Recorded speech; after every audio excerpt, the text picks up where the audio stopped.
নমস্কার, আমি জ্যোতিষী রাজদীপ শাস্ত্রী চলে আসলাম 7ই ফেব্রুয়ারি শুক্রবারের রাশিফল নিয়ে। আজ 7ই ফেব্রুয়ারি 24শে মাঘ। জন্ম নেবে যারা রোহিণী নক্ষত্রে জন্ম নেবে বৃষ রাশিতে, নিতে কিন্তু কোনো দোষ নেই। আজ আকাশমণ্ডলীতে যে গ্রহ অবস্থান রয়েছে সেই সাপেক্ষে আজকে শুভ কর্ম যেটা আপনারা করবেন বা শুভ সময় আমি বলে দিচ্ছি, সেটা হচ্ছে সকাল 7টা 35 থেকে 9টা 20-র মধ্যে এবং 10টা 38 থেকে 12টা 51-র মধ্যে করার চেষ্টা করবেন। আজ মেষ, বৃষ, মিথুন, কর্কট, সিংহ, কন্যা, তুলা, বৃশ্চিক, ধনু, মকর, কুম্ভ, মীন এই 12টি রাশি কার কেমন যাবে বলছি। প্রথমেই মেষ রাশির বড় বাঞ্ছা পূর্ণ হবে, পয়সা আমদানি হতে পারে, দিনটি কিন্তু ভালো যাবে। বৃষ রাশির শত্রুতা হতে পারে, কলিগদের দ্বারা কিন্তু আপনি কিন্তু শত্রুতার শিকার হবেন, দিনটি কিন্তু নজর রাখুন। এরপর চলে আসি মিথুন রাশির।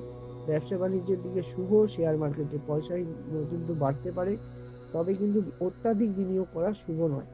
এরপর চলে আসি কর্কট রাশির মানুষ, শারীরিক ব্যাধি, নানা দিক থেকে আঘাতপ্রাপ্তি, দিনটি কিন্তু মিশ্রিত যাবে। এবার চলে আসি সিংহ রাশি, ধন লাভ, পারিবারিক জীবন ভালো যাবে, আর্থিক উন্নতি ভালো যাবে, ঘরে কিন্তু সময় দিন সেটা কিন্তু ভালো হবে। কন্যা রাশি, সাহিত্য চর্চায় বিশেষ লাভ হবে, পড়াশোনার ক্ষেত্রে উন্নতি, নতুন প্রকাশক বা প্রকাশক যারা বই লিখছেন সেখানে কিন্তু আপনার প্রকাশনা কিন্তু আগামীতে প্রকাশিত হবে, সেই দিকে কিন্তু খুব ভালো। এরপর চলে আসি তুলা রাশির, নতুন বন্ধুত্ব যোগ এবং পুরনো বন্ধুদের সাথেও যোগাযোগ হতে পারে, প্রেমজ ব্যাপারে কিন্তু শুভ হবে। বৃশ্চিক রাশি, প্রাপ্তি যোগ থেকে আপনার বঞ্চিত হওয়ার যোগ ওর রয়েছে, শরীর স্বাস্থ্য মধ্যম যাবে, ভ্রমণ যোগ লক্ষ্য করা যাচ্ছে। ধনুরাশির শুভ, সব দিক থেকে শুভ, দিনটি কিন্তু ভালো যাবে। মকর রাশির দিনটি কিন্তু ভালো যাবে, মিশ্রিত শরীর স্বাস্থ্য মিশ্রিত যাবে। নতুন ভাবে কোনো জায়গা থেকে পয়সার আমদানি হতে পারে।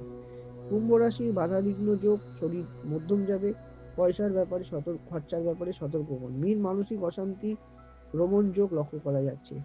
এই হলো আজকের রাশিফল। আসছি আগামী দিনের রাশিফল নিয়ে। যারা জ্যোতিষী রাজদীপ শাস্ত্রীর সাথে আমার সাথে যোগাযোগ করতে চান তারা নিচে দেওয়া বুকিং নাম্বারে যোগাযোগ করবেন, আমায় পশ্চিমবঙ্গের সমস্ত জেলায় পাবেন। এছাড়া অনলাইন কনসালটেন্সিরও সুব্যবস্থা রয়েছে। ভালো থাকুন, সুস্থ থাকুন, ঈশ্বরের পথে থাকুন। নমস্কার।